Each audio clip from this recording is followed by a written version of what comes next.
All right, I'll go ahead and get started. So I want to apologize. And I know I sent out an email about this last week, or not last week, 2 weeks ago, when I did this. When I did the Zoom, I did pollinator gardening, so I skipped resilient gardening. But kind of hindsight from that is I feel like this actually works out better because I think resiliency in our gardening. Um, that the things that we've talked about, garden prep, pollinators, soil amendments, all those things really set us up. If we do those properly, do what we need to do, then um, we are creating resilient gardens, and we are resiliently gardening, and that's awesome. And that's what we want. And so, um, for starters, one of the key things with resilient gardening is being knowledgeable and knowing what to do, when to do it. Um, but also, too, is that being aware of what we do, how that it affects not only ourselves, but how that affects our environment and the insects and our pollinators and our soils and so on. And so, I think it's very important that we become aware. And I mean, I would say if you don't get anything else out of this, is that um, that would be the short term I would use is being aware. Okay. And so we'll start with garden prep. Okay. And we talked about that. One of the key things we talked about is plant selection. And so this is critical. And so for multiple reasons is number one is that we want to choose a plant that people would say native, and natives are great. Natives are good. Um, there's good and bad with natives, just like there's good and bad with non-natives. When we define native plants, you really have to think about how long ago does that have to be classified as native? 10,000 years, 1,000 years, 300 years, um, are forever. And that really begs the question. And so also too is our climate has changed, is that what can grow here has changed as well. And so being aware of that is very important. And so plant selection, not only native versus non-native, but also too is we want something that is going to thrive here. Number one, that is made for our climate and our temperatures, um, and then also too that are not going to harm the native plants that we have. The plants that we have, we want to make sure that they're not going to be harmed. Okay, and so when we think about plants, and native plants can be invasive too. Is that um, is it really working how we want it to work? Um, Also, too, plant location is not only, we think of survivability of plants is we want to put it in a place that it's going to thrive again. And that's the reason why we go with native plants. Um, but also, too, is that if, as far as location, if it's a full sun and we're putting it in the shade, it's not going to grow as well.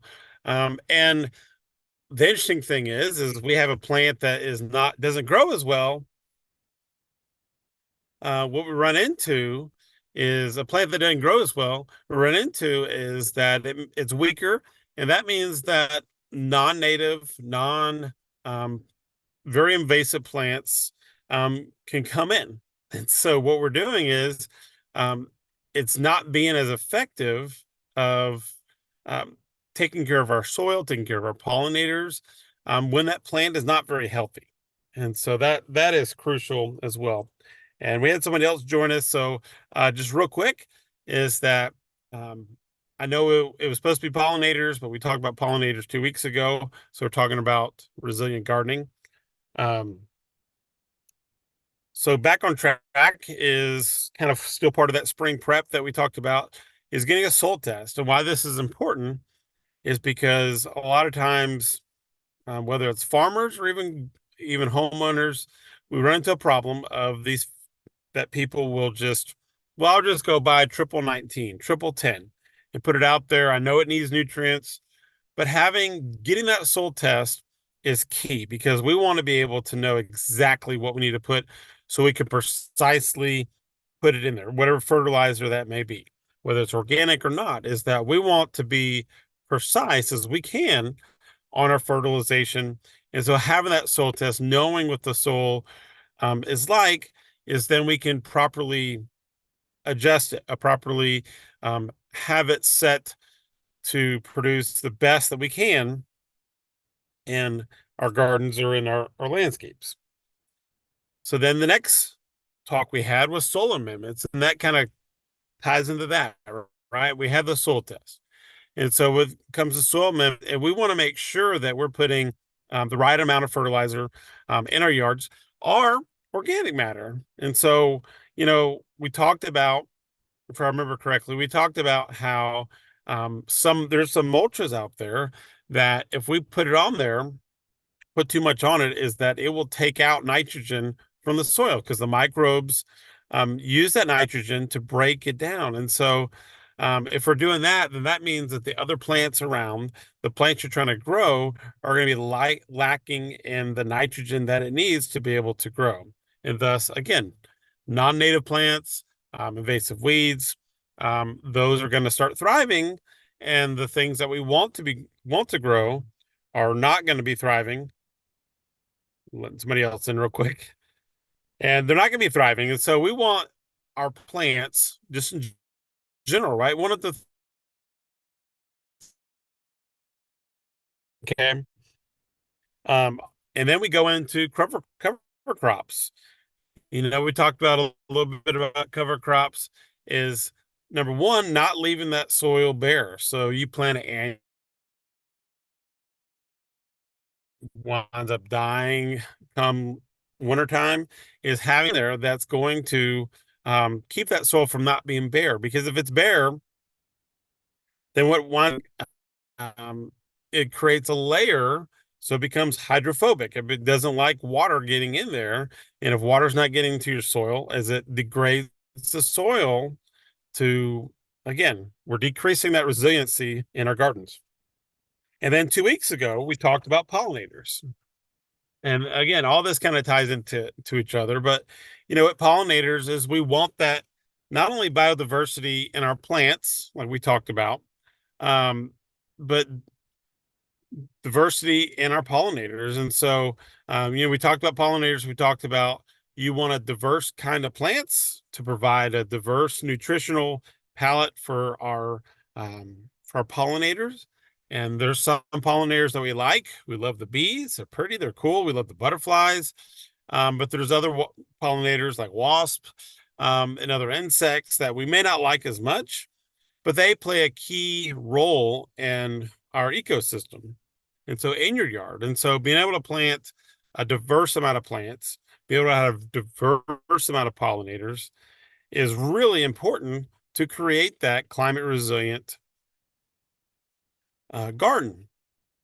We want to, again, create that sustainability. We want it to, whatever we're growing, whatever pollinators are bringing in, that they can not only survive, but they can continue to come back, continue to pollinate our plants.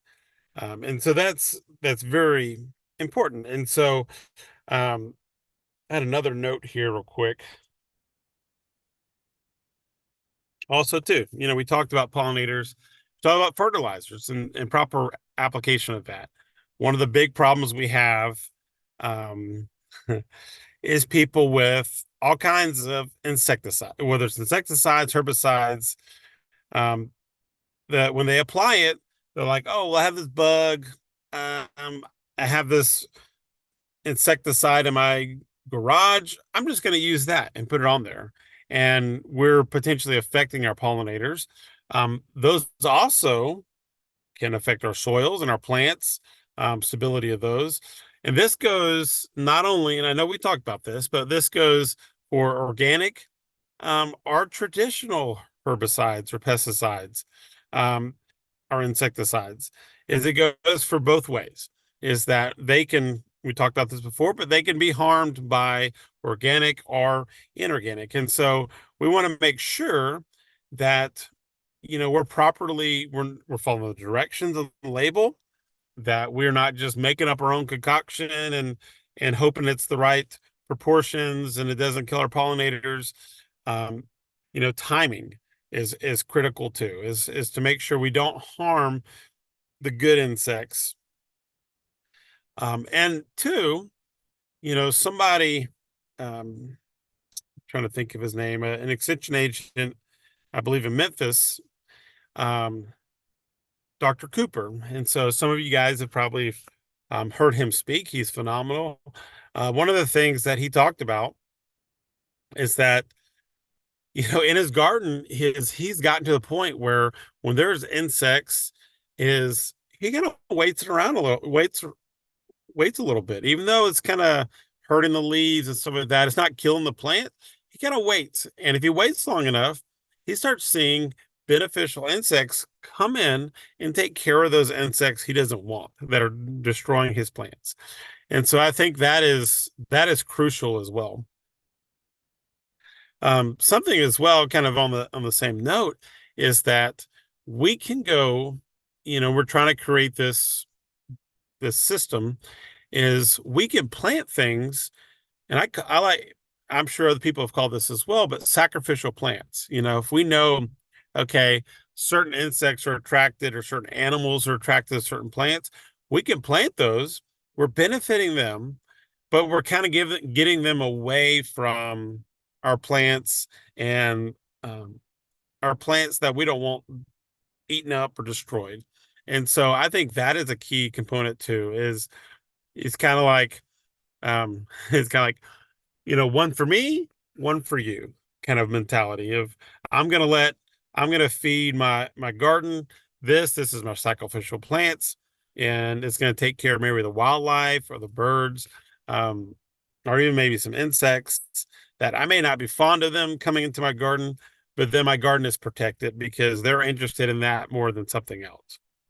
And so all these aspects, whether it's pollinators, whether it's your garden prep, your soil amendments, all those play important roles into making sure that we create a resilient garden. And kind of backing up a little bit, you hear climate change, and the first thing we think of is increasing temperatures. And that is something that is definitely happening. But more so with the climate change is what we're seeing is variability. And I may have talked about this before, variability in our weather, whether it's increasing temperatures, but also too, we're having cold temperatures when we normally don't. And so we're kind of getting this fluctuation. And then also too, is we're seeing more and more storms and disturbances in our atmosphere.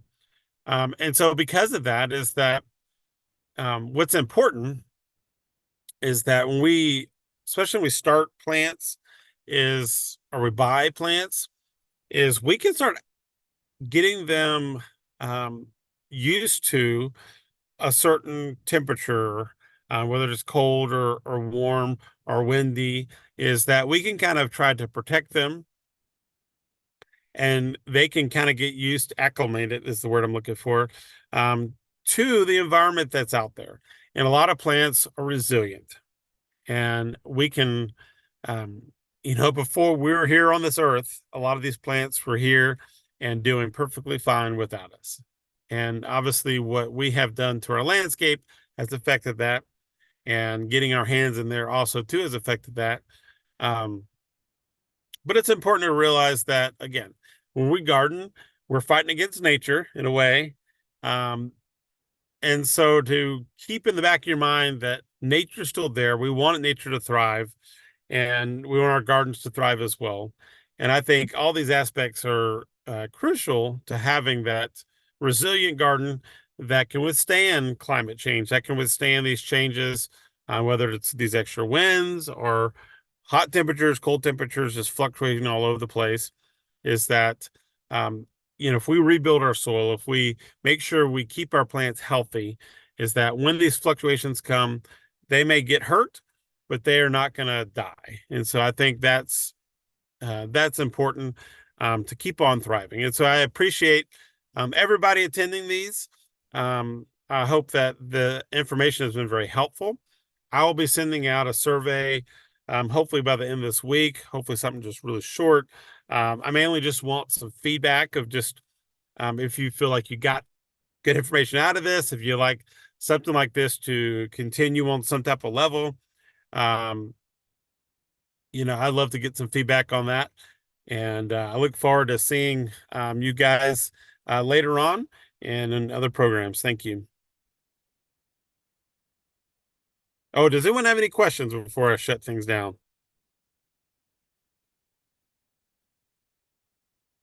All right.